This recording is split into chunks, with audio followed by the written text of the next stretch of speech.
bersyukur bagi Tuhan Yesus Kristus yang bertahta di dalam kerajaan surga, yang saat ini Engkau hadir di atas puji-pujian kami, dan saat ini kami siap Engkau berkati dengan kebenaran firman-Mu. Urapi hamba-Mu dengan dua bagian Roh Kudus-Mu, bubuhkan lidah hikmat, lidah kuasa, lidah makrifat. Biarlah perkataan firman-Mu adalah ya dan amin terjadi dalam hidup kami. Berkati dan perhatikan seluruh kekasih-kekasih-Mu, kami yang berkumpul di tempat ibadah ini maupun di berbagai tempat, secara khusus Indonesia. Di dalam tangan-Mu kuserahkan. Rancangan-Mu untuk Indonesia akan Tuhan genapi. Berbicara Engkau Tuhan, kami siap Engkau sembuhkan bagi yang sakit, yang lemah Engkau beri kekuatan, yang kekurangan Engkau cukupi, yang membutuhkan pekerjaan Tuhan anugerahi pekerjaan. Kau membuka jalan. Para malaikat-Mu berkemah di sekeliling kami. Di dalam nama Tuhan Yesus Kristus hamba berdoa, amin. Puji Tuhan. Bapak Ibu yang dikasihi Tuhan Yesus Kristus, saya akan sampaikan tema renungan firman Tuhan. Aku datang untuk kekasihku. Aku datang untuk kekasihku. Kita akan membaca di dalam Yohanes pasal 15 ayat 9 sampai ayat yang ke-13. Yohanes 15 ayat 9 sampai yang ke-13. Perintah supaya saling mengasihi. Seperti Bapa telah mengasihi aku, demikianlah juga aku telah mengasihi kamu. Tinggallah di dalam kasihku itu. Jikalau kamu menuruti perintahku, kamu akan tinggal di dalam kasihku, seperti aku menuruti perintah Bapakku dan tinggal di dalam kasihnya. Semuanya itu kukatakan kepadamu, supaya sukacitaku ada di dalam kamu, dan sukacitamu menjadi penuh.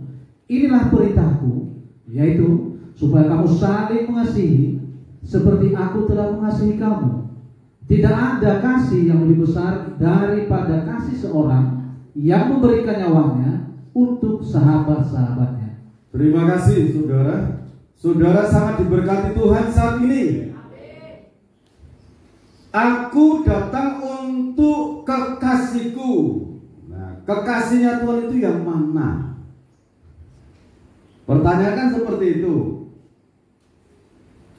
Kita baca dulu Roma 11 ayat 1 sampai 2.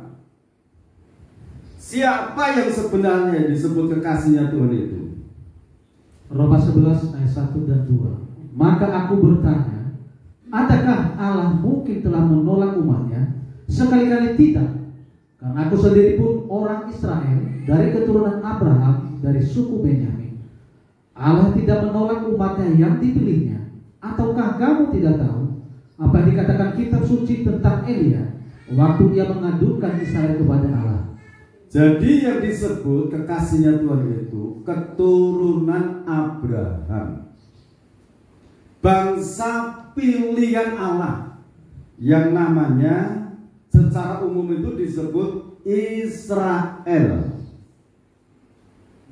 Yesus Kristus sang sabda, firman, sang pencipta alam semesta itu datang ke dunia untuk umat pilihannya, satu, keturunan Abraham.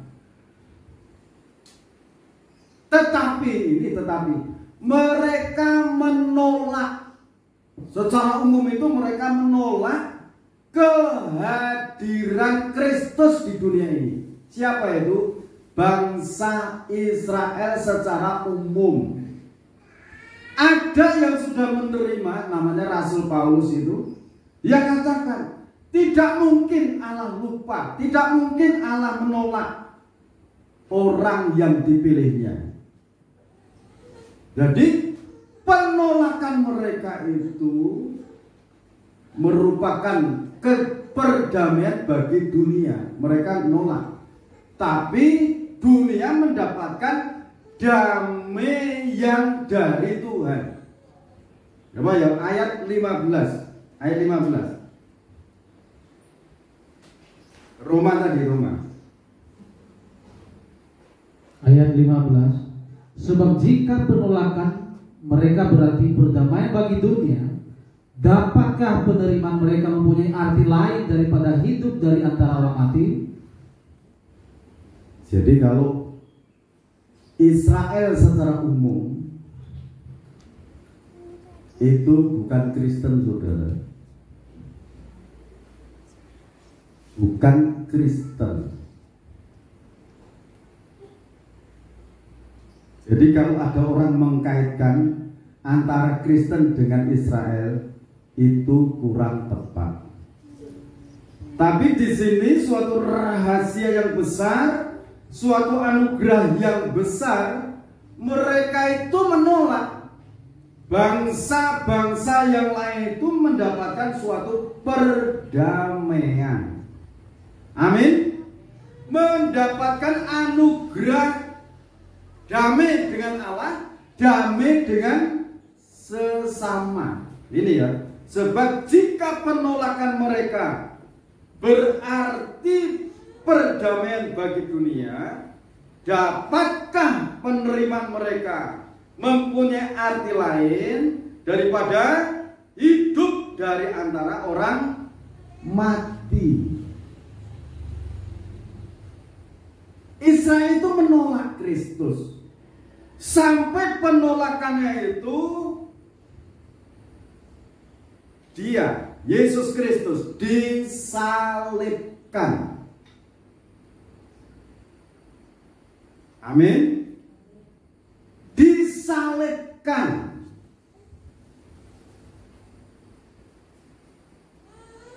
Yesus Kristus mati disalib itu mereka yang memerintahkan. Para imam-imam, tokoh-tokoh agama waktu itu. Tetapi ternyata mereka menolak. Dengan terjadinya Yesus Kristus disalib, kuasa salib, kuasa darah yang mengalir dari kayu salib itu menembus seluruh bumi, menanggung semua dosa-dosa umat manusia di dunia ini. Saudara, semuanya mendapatkan perdamaian dari Tuhan karena umat pilihan itu menolak. Umat yang dipilih, umat yang dikasih itu menolak Kristus.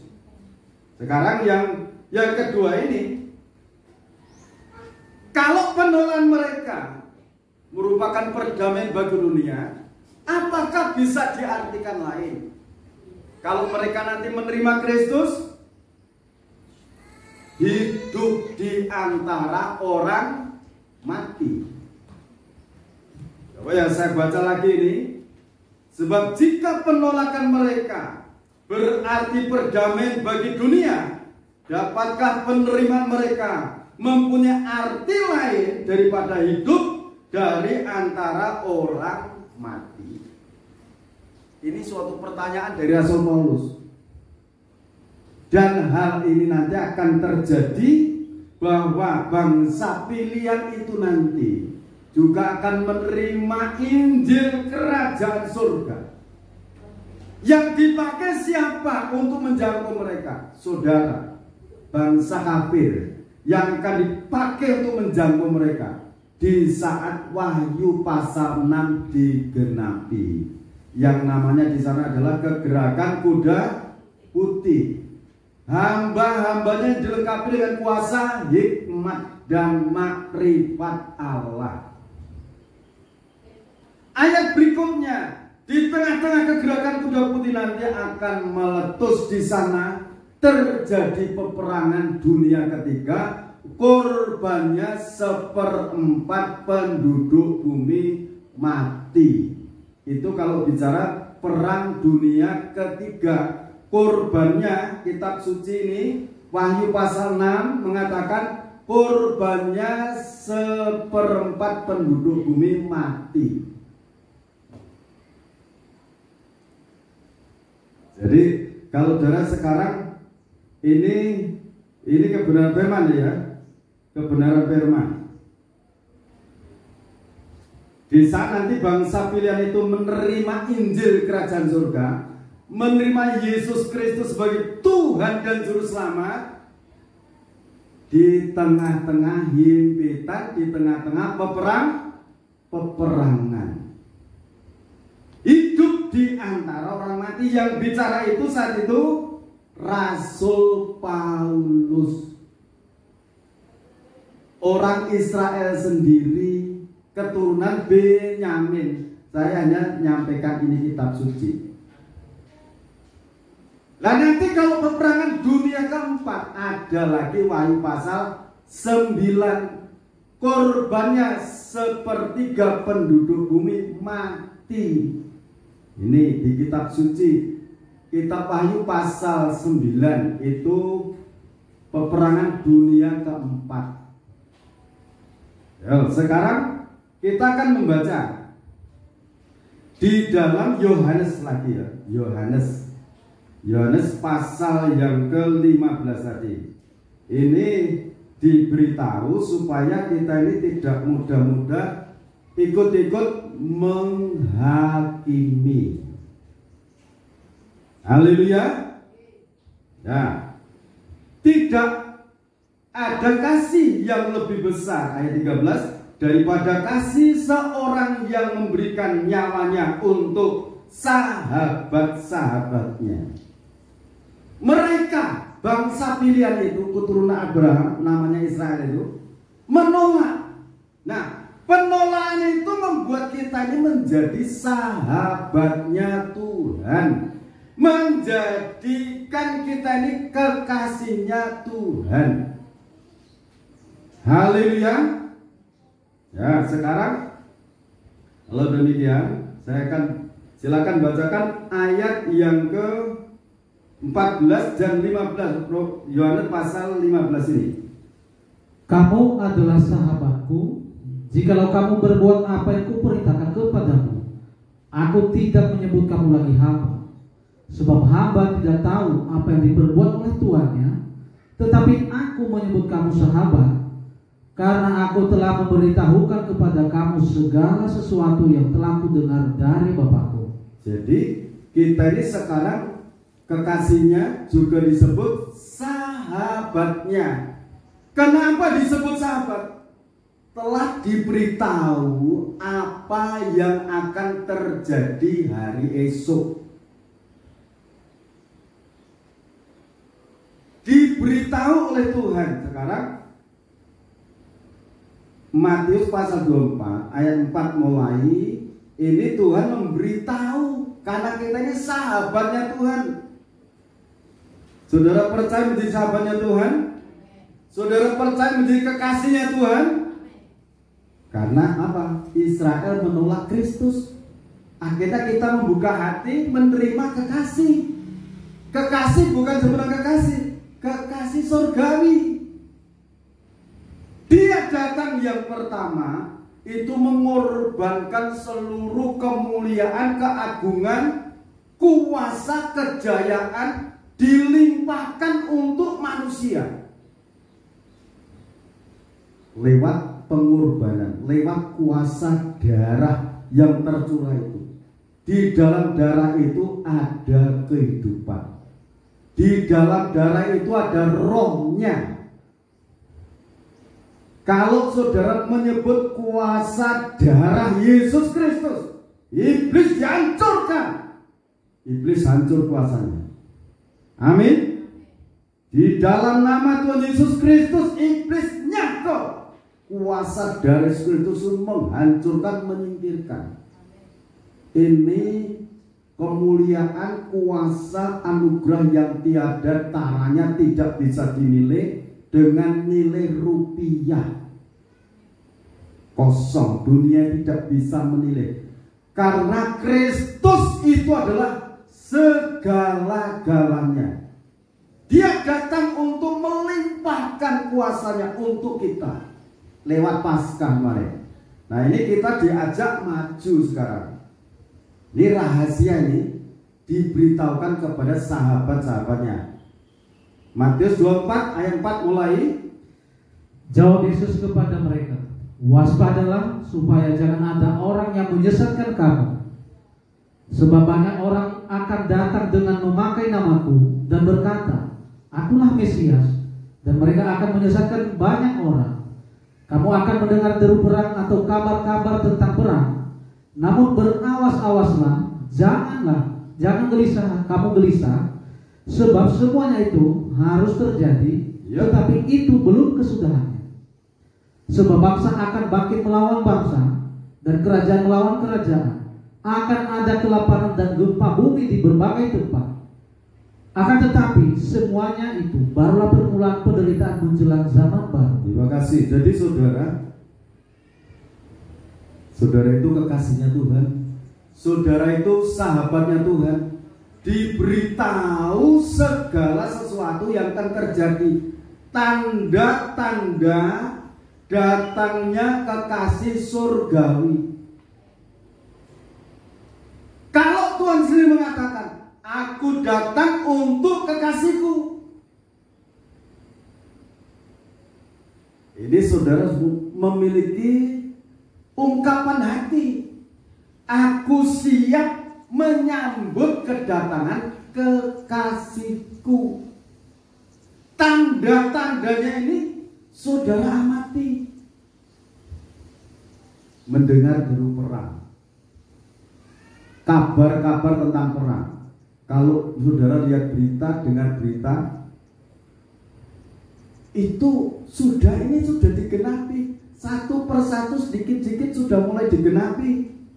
Gempa sehari itu puluhan kali. Kalau sudah ngamati, tadi malam juga ada gempa di Lampung. Sore sudah ada gempa, malam ada peperangan. Sekarang satu bangsa dilawan dari sana sini. Sekarang saudara, ini saya ulang lagi, yang perang ini negara besar-besar. Tetapi saudara harus berawas-awas, waspada, jangan gelisah. Karena kerajaan akan bangkit melawan kerajaan, bangsa akan bangkit melawan bangsa, akan terjadi kelaparan dan gempa bumi di berbagai tempat. Itu semuanya harus terjadi. Siapa yang berfirman? Pribadi pemilik kerajaan surga, pemilik alam semesta. Dia sendiri yang bersabda. Pasti digenapi. Amin. Pasti digenapi. Yang penting sekarang kita ini ada dalam lingkupan kekasih. Ada di dalam pelukan kekasih surgawi. Akan tetapi semuanya itu barulah permulaan penderitaan menjelang zaman baru. Baru permulaan penderitaan. Berarti nantinya akan ada penderitaan-penderitaan yang sangat berat untuk dunia ini. Tetapi bagi orang yang dikasihi, pasti ada kekhususan. Amin. Pasti ada kekhususan dari Tuhan. Kembali ke sana lagi di dalam Yohanes pasal 15. Yohanes 15 ayat 16 sekarang. Bukan kamu yang memilih aku, tetapi akulah yang memilih kamu. Dan aku telah menetapkan kamu supaya kamu pergi dan menghasilkan buah. Dan buahmu itu tetap, supaya apa yang kamu minta kepada Bapa dalam namaku diberikannya kepadamu. Jadi saudara, bukan kita yang memilih Tuhan, tetapi Tuhan itu yang memilih kita untuk dikasihi, untuk diperhatikan. Jadi kalau di dalam tengah-tengah kegelapan nanti, maunya Tuhan itu pelita itu memancar. Ada pelita yang memancar di sana. Kekasih kita sebentar lagi akan datang, menganugerahkan keselamatan, menganugerahkan perhatian khusus untuk kekasihnya. Ibrani pasal 9 ayat 28. Kekasih-kekasih itu harus semangat menyambut kedatangannya dia. Amin. Demikian pula Kristus, Ya, hanya satu kali saja mengorbankan dirinya untuk menanggung dosa banyak orang. Sesudah itu, ia akan menyatakan dirinya sekali lagi tanpa menanggung dosa untuk menganugerahkan keselamatan kepada mereka yang menantikan dia. jadi kalau saudara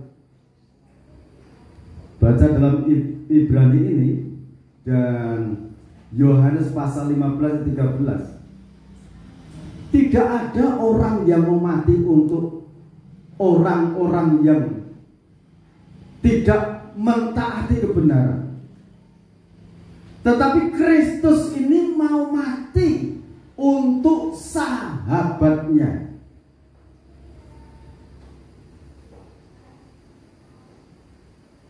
Saudara itu dicari Tuhan. Tuhan turun untuk memilih saudara, untuk memilih saya, untuk dijadikan kekasihnya. Dia merelakan kekayaan, kemuliaan, keagungannya. Dia menyerahkan nyawanya, jiwa dan rohnya diserahkan untuk kita, menjadi bekal untuk kita, menjadi bekal untuk kita, dilimpahkan.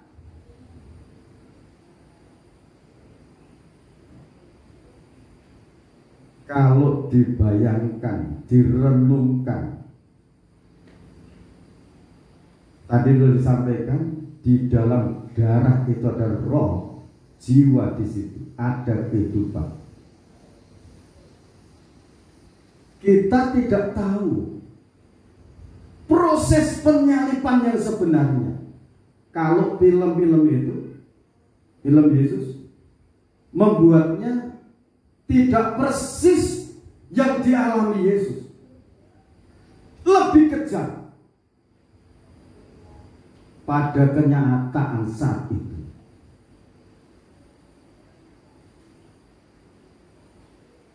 Di dalam darah Yesus Kristus itu ada kuasa. Di dalam kuasa dari Yesus Kristus ada pengampunan dosa. Kalau saudara menyebut kuasa dari Yesus Kristus, ampuni dosa-dosaku, kuasa pengampunan itu merasuk tubuh jiwa rohnya orang itu, membersihkan. Kalau dia perkatakan kuasa darah Yesus Kristus, kami tolak kuasa maut. Kuasa itu akan menolak.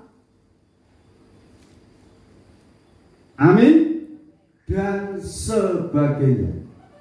Karena di dalam kuasa dari Kristus itu mutlak kekayaan surga itu diberikan. Seiring jiwa dan rohnya diserahkan. Tirai bait suci itu dari atas ke bawah robek. Bukan dari bawah ke atas, tapi dari atas ke bawah. Artinya anugerah, keselamatan, pertolongan, pembelaan, berkat-berkat itu datangnya dari atas. Usaha Allah untuk menyelamatkan umat manusia, usaha Allah untuk memberkati kita semuanya. Usahalah untuk memberkati, menggenapi firman untuk Indonesia. Dari atas pasti digenapi. Haleluya.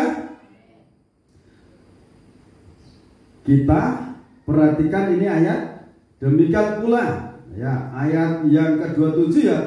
Dan sama seperti manusia ditetapkan untuk mati hanya satu kali saja, dan sesudah itu dihakimi. Nah, pertanyaannya ayat 27 ini, manusia itu cukup mati satu kali, setelah itu dihakimi. Penghakiman yang dimaksud Rasul Paulus itu 2 Korintus pasal 5 ayat 10.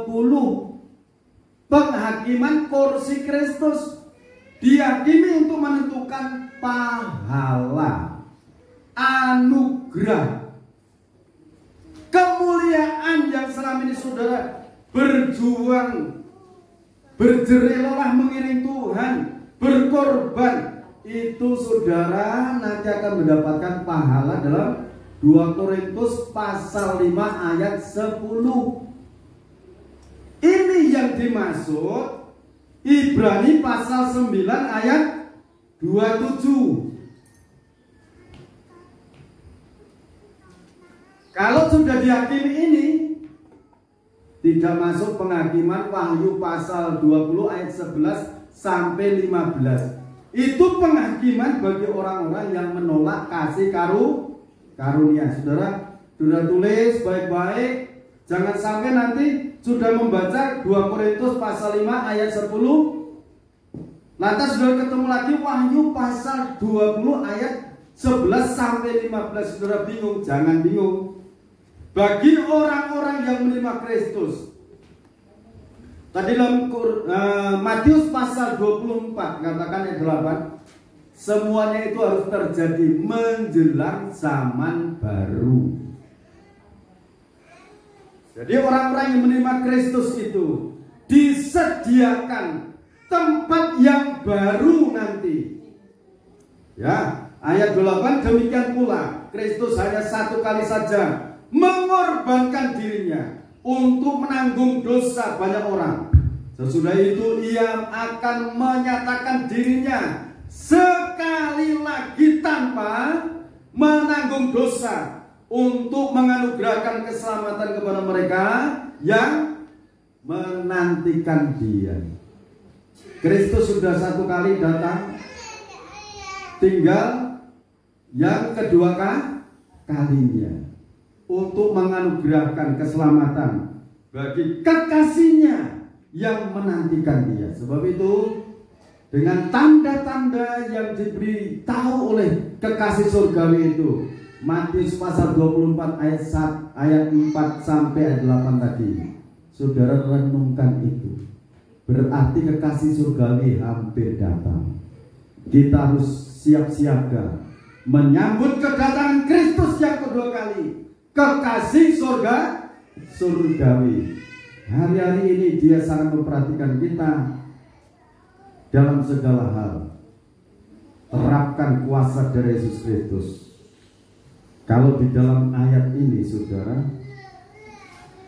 di dalam ayat Yohanes pasal yang ke-15 ayat 17,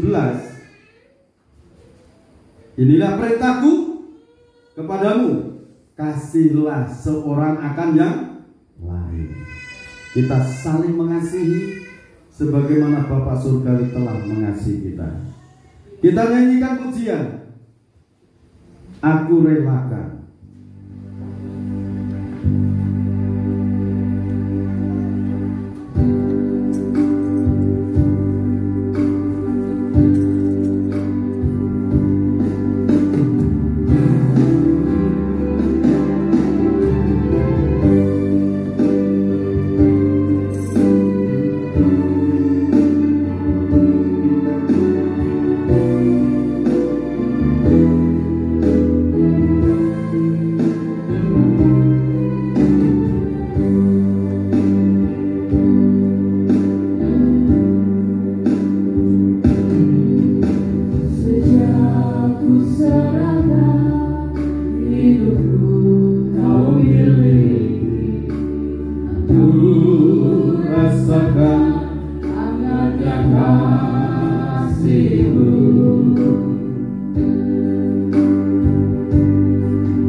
lakukan karya-Mu yang agung. Nyatakan kasih-Mu pada umat yang Kau cinta. Aku relakan setiap hidup.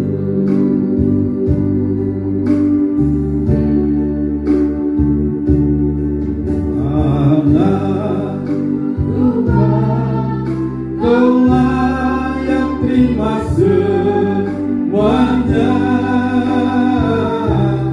kuasa serta kekayaan dan kekuatan. Terima dan hormat serta kemuliaan pujian. Semuanya tiada yang mengingat itu. Tuhanku sebagai dalam kemuliaan, kasih-Mu dahsyat luluhkanku dalam sembah. Ku cinta Kau selamat sekarang di dalam. Sejak ku serahkan hidupku Kau miliki, aku rasakan hangatnya kasih-Mu.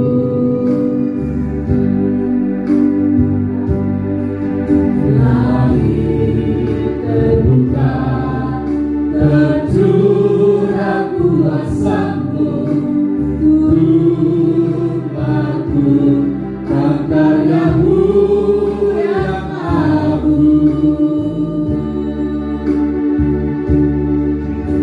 Nyatakan kasih-Mu pada umat yang Kau cinta. Aku relakan setiap hidup.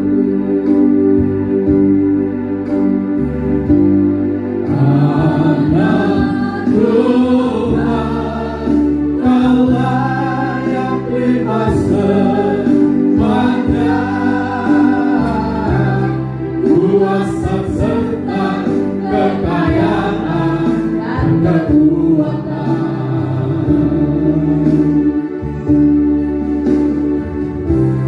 Hikmat dan hormat serta kemuliaan pujian. Semuanya yang mengingat.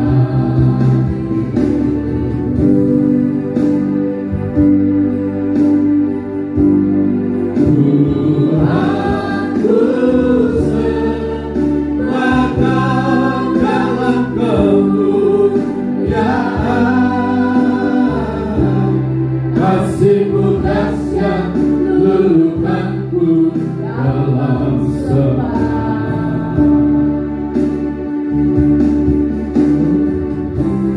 Ku cinta Kau selamanya. Ku cinta Kau selamanya.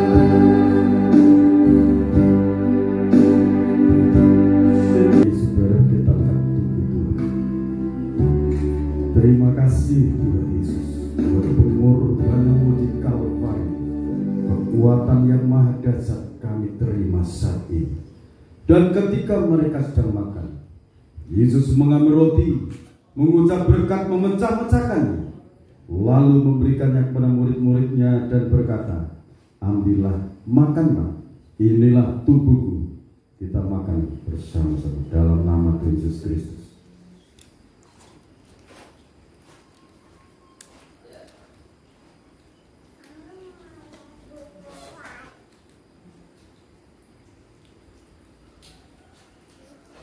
Kekuatan yang besar, kemuliaan Sesudah itu ia mengambil cawan, mengucap syukur, lalu memberikannya kepada mereka dan berkata, minumlah kamu semua dari cawan ini, sebab inilah darahku, darah perjanjian yang ditumpahkan bagi banyak orang untuk pengampunan dosa. Kita akan terima dalam nama Tuhan Yesus Kristus.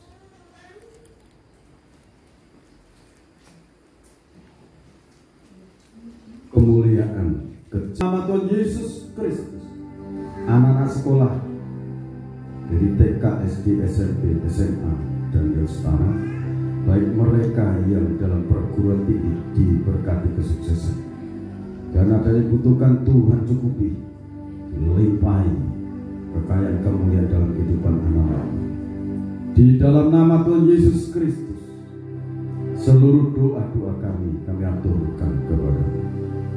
Di dalam nama Tuhan Yesus Kristus, Bapak Ibu, saudara-saudaraku kekasih-kekasih Tuhan, sekarang terimalah berkat anugerah damai dan sejahtera dari Allah Bapa, Sang Putra dan Roh Kudus, dilimpahkan dalam kehidupan kita sekarang sampai Tuhan datang yang kedua kali. Tetaplah dalam naungan kasih dan rahmat-Nya, dilimpahi kemuliaan kejayaan Allah. Di dalam nama Tuhan Yesus Kristus, aku terima berkat-berkat ini. Yang percaya katakan amin. Tuhan Yesus Kristus memberkati kita semua.